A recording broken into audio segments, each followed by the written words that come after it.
Well, we've got a great guest in studio today. He wants to change California. He's going to fix the state of California, this man says. But first, Governor Newsom's got to get out of the way. Stephen Cloobeck is here. It's Hot Mics with Billy Bush, presented by LA Golf. Hot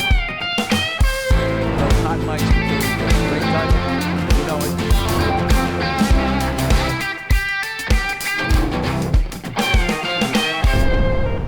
And welcome to Hot Mics. I'm Billy Bush, and we are joined by real estate mogul with politics on his mind. Sound familiar? Sounds like someone you know? It's not that guy. This one's running for governor of California, and he has got a proposal that could be great for Hollywood. We welcome Stephen Cloobeck, a.k.a. Cloobes. How you doing, babe? Oh, good. How are you today? Oh, Cloobeck. Now, I got to say, I know Stephen a bit because we've played in a few golf tournaments together down in his place in Mexico, in Cabo. We've played in a couple tournaments down there. Yeah. And are you a good golfer? I can't remember. You're okay. It's usually 9 holes or a par, whichever's first. Cloobeck is running for governor. He has had a very colorful life, and now he wants to head into public service. First of all, why the hell do you want to do this? It's funny because everyone says, why am I doing it? Because you won't. My buddy Meldman, our buddy Meldman. Mike Meldman of Discovery Land Resorts and Casamigos Tequila. Our dear friend. And he goes, I go, Mike, because you won't. And I've done it. I've served federally. I helped create, I did create the Tourism Department of the United States. I worked for the White House, Brand USA, public-private partnership. The returns are outsized, no CapEx for the country. I served in Nevada. And didn't you run for governor of Nevada? No, they asked me to, and my dear adopted dad, Harry Reid, told me to stand down and let Steve Sisolak do it. You said my adopted dad. You are basically the godson of the legendary Senate Majority Leader, Harry Reid. I am. As a matter of fact, I was privileged enough to rename the airport after him. 7 years they tried. I got it done in 3 months. Really? No taxpayer dollars. And it's Harry Reid International forever in Las Vegas. Wow. So I've changed laws in many states. I fixed the most broken companies, Billy Sunterra to Diamond Resorts. 20 years they could not fix it. Tax issues, team issues, customer issues. And I solved those problems and weathered the storm of 08, 09, created a great hospitality company with over 400 resorts in 35 countries. And everyone bet against me each time. You cannot fix tourism in the United States. You can't fix this company. You can't rename this airport. We get it done. And they said, why are you working to run for governor of California? I didn't expect to. I interviewed every single candidate, both on the Democrat and Republican side, and I could not back any of them as a donor. Really? Could not, because you never supported Gavin Newsom? You're a Democrat, right? Well, Gavin Newsom has an expiration, Billy. Yeah. Everyone says, but did you no ever more Gavin support Newsom. him? Of course I supported Gavin Newsom. I also supported Antonio Villaraigosa in the day. Now you're running against Antonio Villaraigosa, who was our mayor here in Los Angeles. Yeah, who couldn't find a job after he was mayor of one of the greatest cities in the United States. Look, the guy doesn't understand balance sheet, income statement. None of these folks do. They've never signed the front of a check. And each one of these candidates who I interviewed did not have solutions. So I've created laws in many states, changed laws, even in the state of Delaware, the most difficult state to change the law. What law did you change in Delaware? What's the biggest law you've changed? Well, the biggest law I changed was in Delaware. I had to take it to the Supreme Court of Delaware, and it's called the Cloobeck Law now. It's on derivatives. It's a very technical issue in business, very difficult state to change business law in. But I've created many laws in Nevada and other states, and I operated in 35 countries around the world, 16 languages, 6 currencies. With Diamond Resorts? With Diamond Resorts. I fixed the most... You're the timeshare king, aren't you? Timeshare king, and Hilton now owns the company, so I'm very proud of that. What'd you sell it for? $3.3 billion enterprise value, $2.2 billion. Are you a billionaire? Net worth. Did you get the key? Well, you got to pay haven't shareholders. Haven't you seen TikTok? Of course. Yeah, I did well. What's it like being a billionaire, Stephen? Is it My fun? life never changed because I've always been in service. I mean, when I sold the company, I really didn't even understand what that meant. I'm just a little guy from the valley, Encino, California. You're from Encino? I grew up in Encino.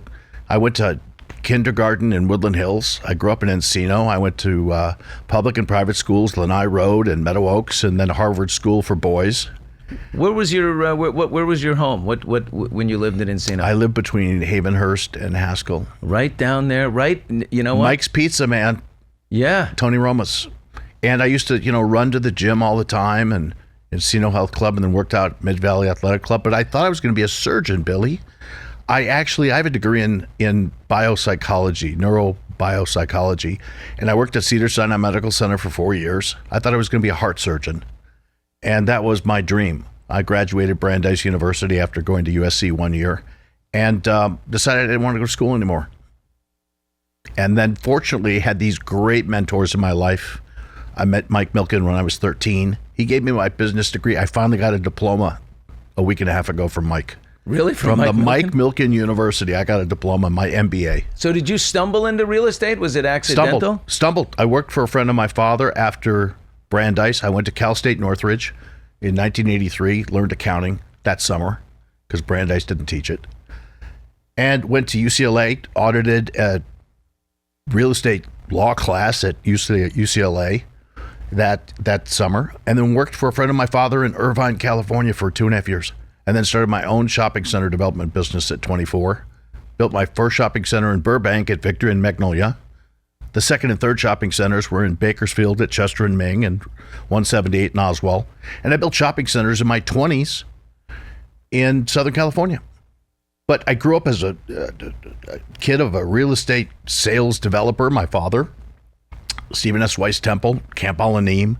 I went to Riverway Ranch Camp and spent my summers in Willits, California, Northern California, as a busboy, waiter, and dishwasher. You've done it all.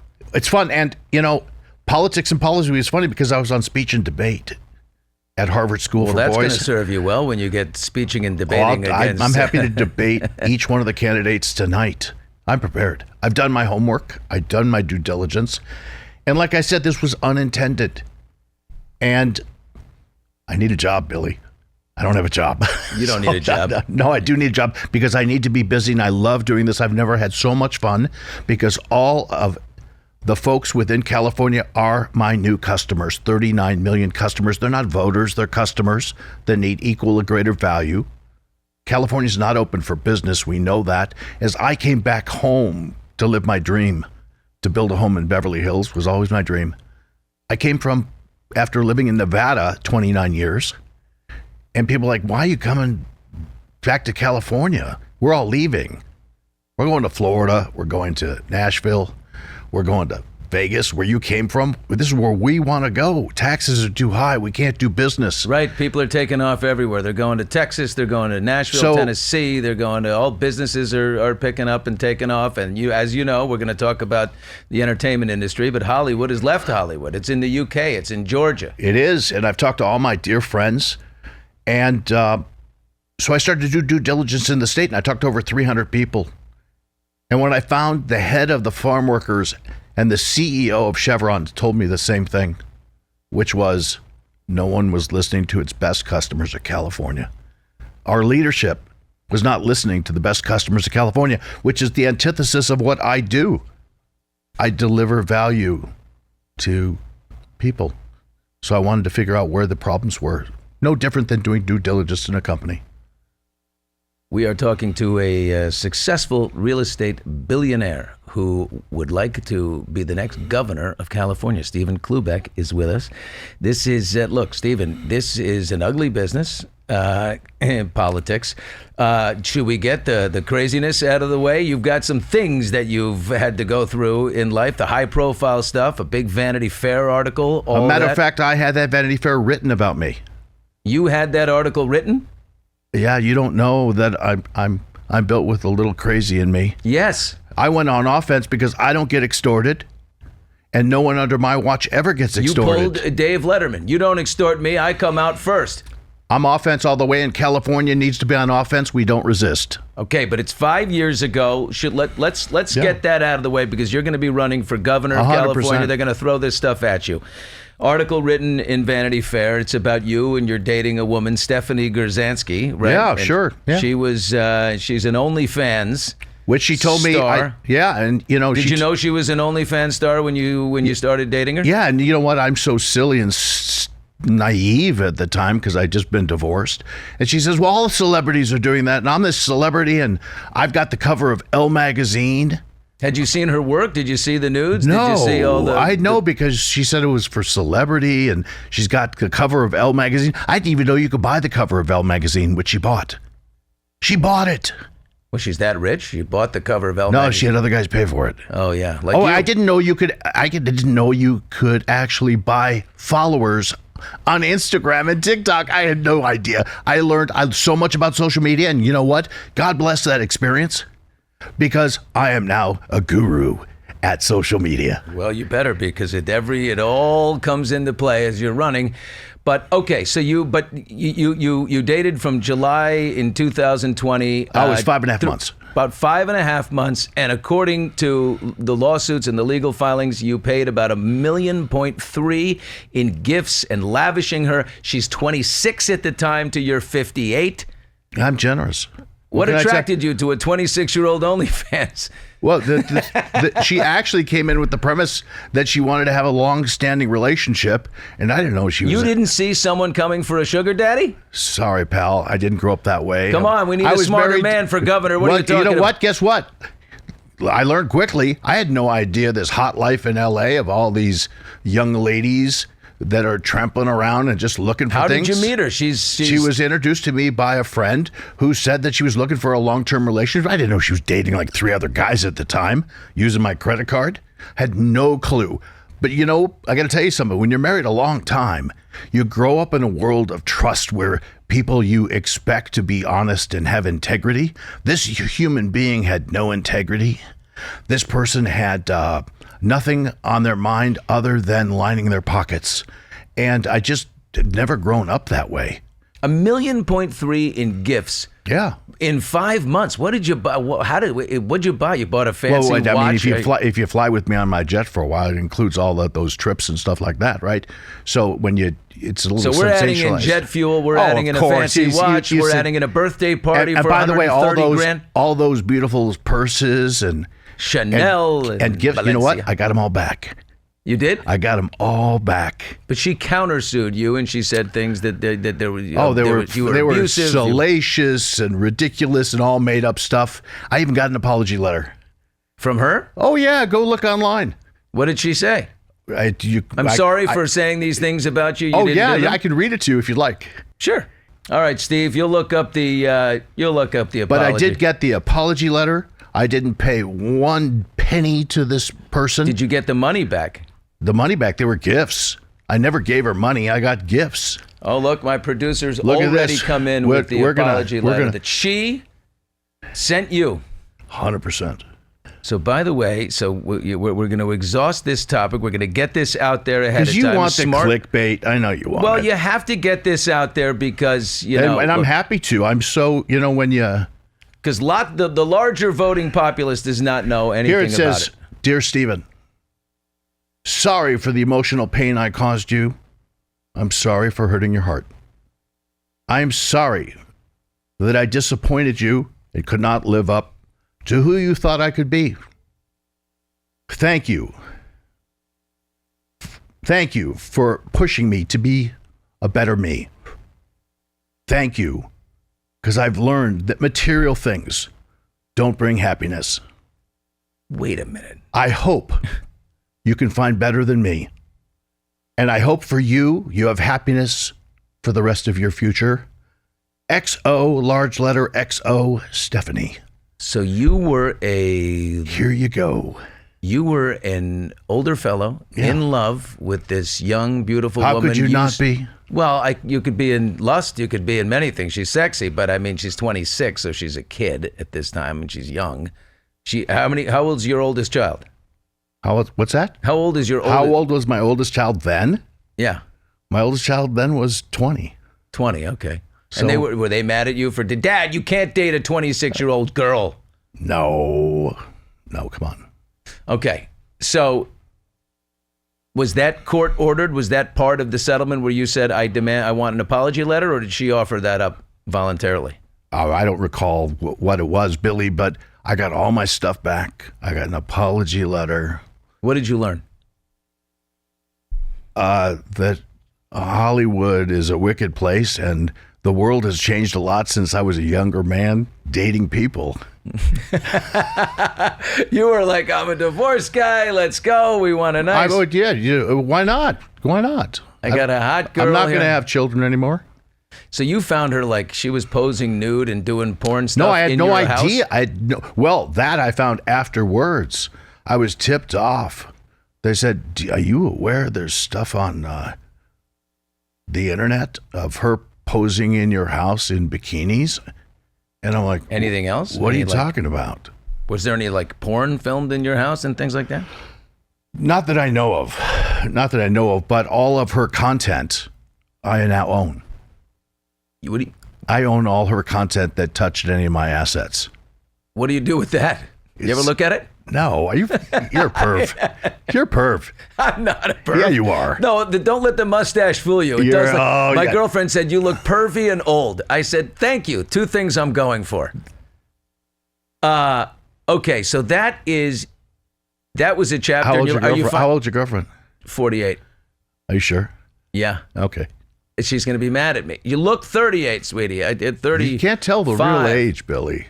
I know, but you asked me. Okay, you're on it. I like integrity. You were expecting something young, and that's age appropriate for me. Billy, don't go there. What have you learned? What have you learned as far as dating? And are you in love with someone? Do you have a nice girlfriend? No, matter of fact, single? I'm single, and for the last 18 months, I've been focusing on two things: the campaign and my kids, my family. That's it. The campaign. Look, California is a country. California is a country. It's fourth largest country in GDP in the world. It has required my full attention from 5 a.m. to midnight every day. When I get into my business and I'm focused, I'm 100% focused on all the customers of California.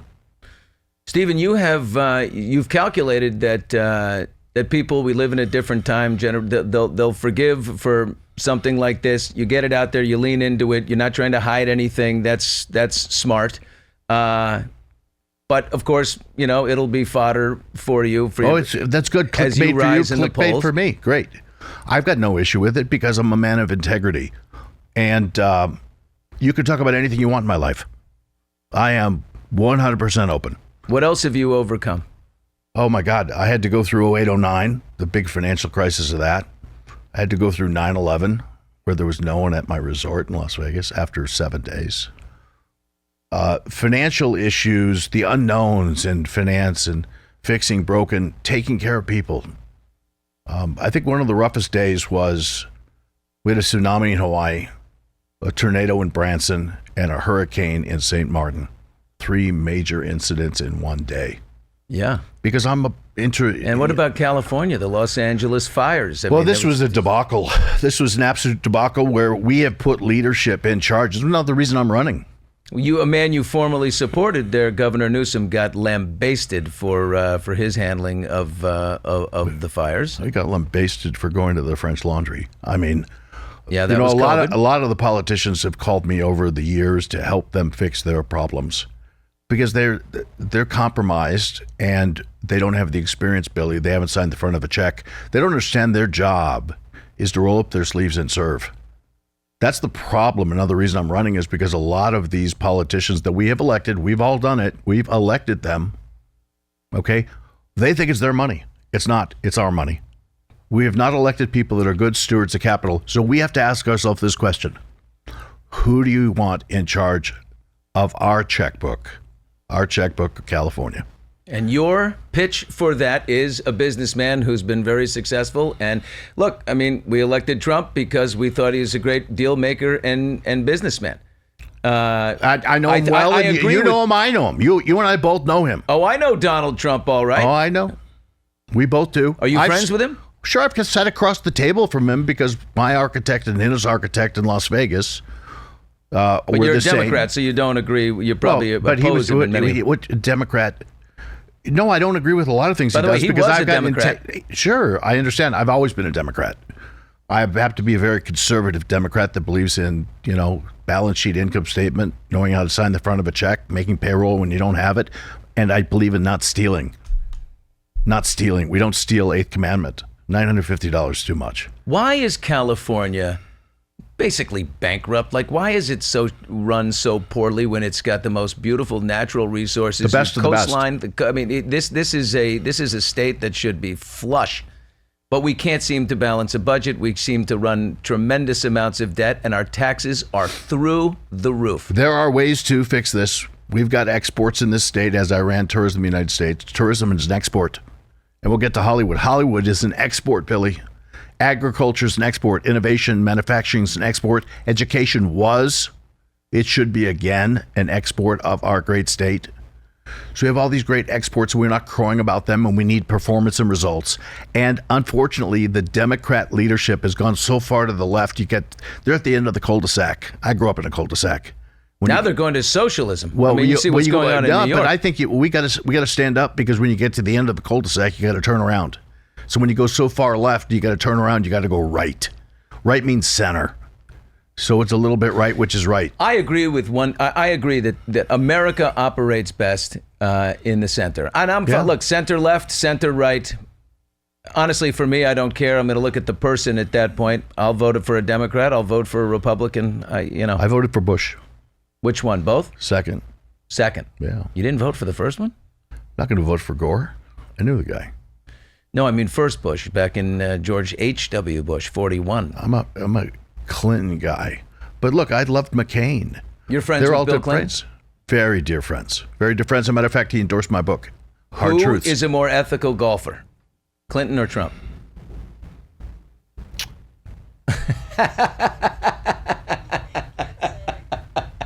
There's a great story about George H.W. I'll tell you, when I play with Bill Clinton, it's like playing with Mike Melvin. We just kind of like kick the ball and go, whatever. Okay, I don't know what to talk to you. Whatever. Who cares? I got a story for you. We have fun. H.W. Bush and Clinton, of course, as you know, became friends. Yeah, I know. After Clinton beat him in 1992, but they're out playing golf one day. Now, H.W. Bush was a real stickler for the rules in golf, right? His father was the head of the USGA, and his grandfather, a real stickler for the rules. They're out there playing, and they're on a particular hole, and Bill puts one into the rough, and he's trying to get the ball out, duffs one, gets the third one out, the fourth one onto the green, a 2-putt for a 6, and H.W. says, all right, Bill, what'd you have on the hole? He says, I had a 5. He says, wait a minute. You hit it over the rough. You took a whack at it, missed it, got the third one out, 4 up, 2-putt. I got you for a 6. He says, no. In the rough, that was a practice swing. He says, that's the first time I've ever heard someone scream, shit, after a practice swing. Look, I played with Obama. I played with Clinton many times. Look, it's really simple, because I've sat across the table from Donald Trump many a time, and the guy just always wants to be served, and he wants to win every time. It's got to be his idea. Sheldon Adelson was the same way. He's never lost a club championship at one of his clubs. Yeah, and you know what? You'll have a much better time playing with Bill Clinton, and you'll learn about the world, and you will understand you're with a man of integrity and values. And actually somebody who pays his contractors on time like I do. So, and you won't have that with Trump. So they say about Trump, nobody does business with him twice. Well, there you go. So look, you got a problem there. But be careful. You don't want him attacking you, because he's lethal. Well, so am I. I'm an assassin. I'm trained by Harry Reid. You're not afraid of Donald Trump? I'm not afraid of anybody, let alone Donald Trump. Are you kidding me? That's what California needs. You need a fighter. You need a protector. Okay? It's really simple. We're the 4th largest economy in the world. Yeah, we have a lot of things to be on offense about. Like when you want to send in troops into California, get the fuck out of California, Donald. And I told Gavin the same thing. Would you start acting? You're against the ICE raids.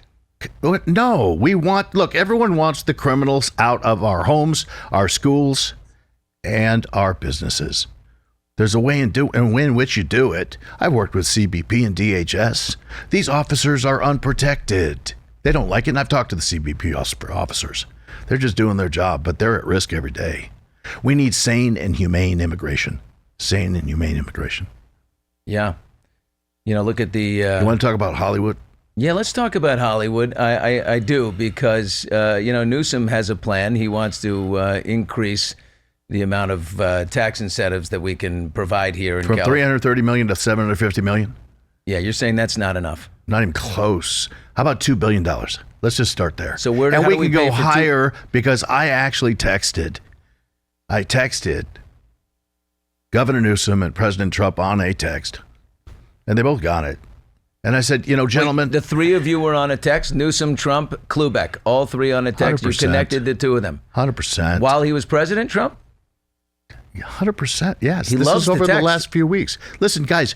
Yeah, but you don't want to respond to this But they because fight each other. Newsom was just out recently. They do not like each other, palpably. Yeah. Palpably. Okay? Look, if you look at what George is doing at a $563 billion GDP, there's like $1.3 billion in incentives they're giving. California, we got a $4.1 trillion GDP. If you do the inverse math, the ChatGPT of that, we can actually incentivize Hollywood to $9.47 billion to equal Georgia with our horsepower. And more importantly, entertainment is such an export of the United States like travel and tourism. All right. The federal government should be involved with California and embrace Hollywood to combat England, to combat what's going on in Czech, to combat what's going on in Canada. Romania, they're filming all over. 100%, Billy, and we need to unify. And these two gentlemen, I would love for them to unify. I will unify with Trump and use our great horsepower, California. I don't want to fight with By the way, Donald. there's nothing Donald Trump would like more, I would think, than to return Hollywood to Hollywood and the entertainment industry to be flush again in this town, mostly because he wants to see actors and studio bosses and people who don't like him right now to say thank you. Correct. And you know what? We should be able to unify and do it together. Okay? And when I'm governor of California, I'll sit right across from it, Donald Trump, the president of the United States, and say, you know what? Let's work it out. Let's work together. This is going to be a tough climb, right? You've got a lot of people running, and one person that people think might run is Kamala Harris. Really? And let me ask you a question, Billy, because I've talked to all my friends. Not getting my vote. Not getting my vote either. And you know what? When you take close to $2 billion from folks, I know in business, if I borrowed or took $2 billion from folks and blew it in 100 days, I don't think they're going to be back with the money. And California will be the bully pulpit of the United States 100 times over because of the disdain that Harris and Trump have for one another. And look, she's got no IQ, no EQ. She lost the last election. She was also, as a senator from California, she's battlefield promoted, Billy. She's never signed the front of a check. Miss Harris has never signed the front of a check. No IQ, no EQ. She forgot about eggs, bread, milk, cheese, gas. She was very unpopular. And immigration, the two issues, affordability and immigration, tone deaf. Tone deaf. And I met with Waltz, too. Maybe a good high school football coach, but can't rub two nickels together. Come on, give me a break.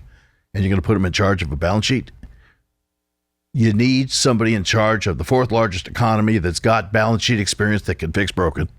And there's not one other candidate right now that is fixed broken, that is legislated, adjudicated, and regulated, and has proven to be successful. Not one other candidate. Stephen, do you realize if you're successful, if you rise in the polls, if you win the Democratic primary, that of course puts you it's a jungle open primary, Billy. What? It's a jungle open primary. It's not a Democratic primary. Okay. So everyone's running against each other, top two. Okay, top two. Let's say you win. If you bring California back to glory and my home state, I'm the only one with California values. If it becomes flush again, then you will be, by default, right then and there, the lead candidate for president of the United States. No interest. No interest. No interest? Why not? No interest. No. You got to know when to walk out of the room.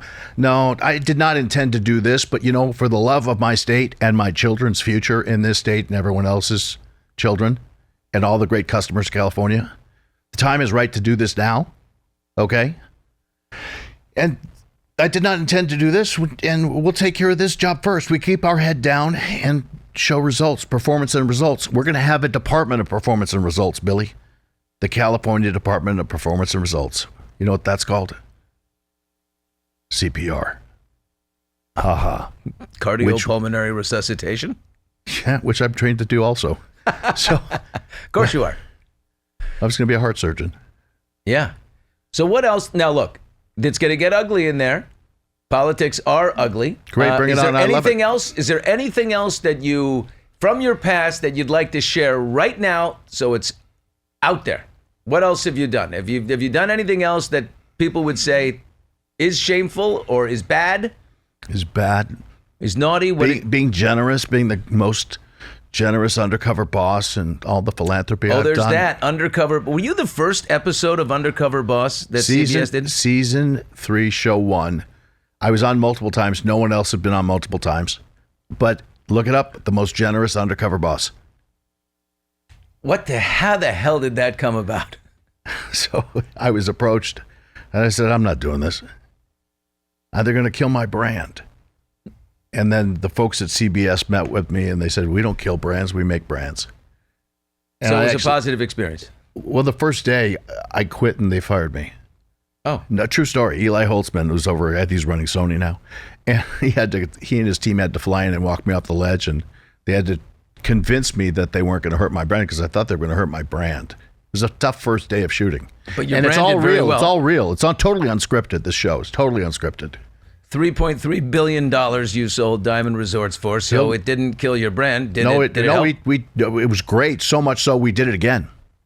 Yeah. And we created great TV, and it's real, and it's funny because The Apprentice and Undercover Boss are similar type of shows with acts, and they both end up in tears. And you're both real estate guys. You are the Democrat Trump. Well, I don't know about that, but I've got integrity and values, and I take care of people. I serve people, Billy. I'm very different. I serve people. I roll up my sleeves. I will cook for you what you want to eat. I will serve you food, listen and talk to you, and clean your plate. He wants to be served. It's different. It's cool. And I respect him and admire him for what he's done. I just have a different style. Okay? I'm unapologetic. I'm authentic. But I'm warm and compassionate. I'm here to serve you and everyone else.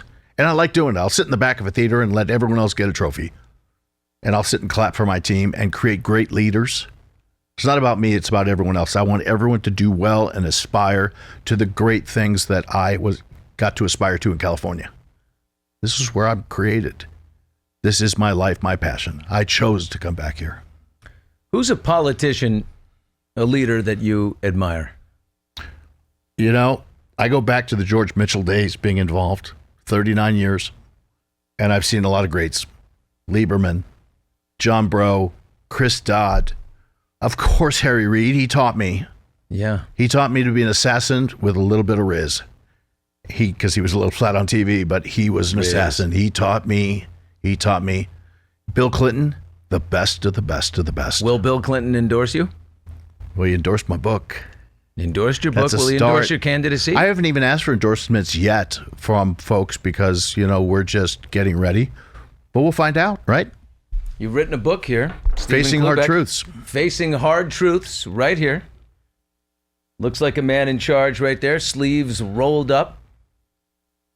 How Americans can get real, pull together, and turn our country around. But don't you mean state? You're going to start here in California, right?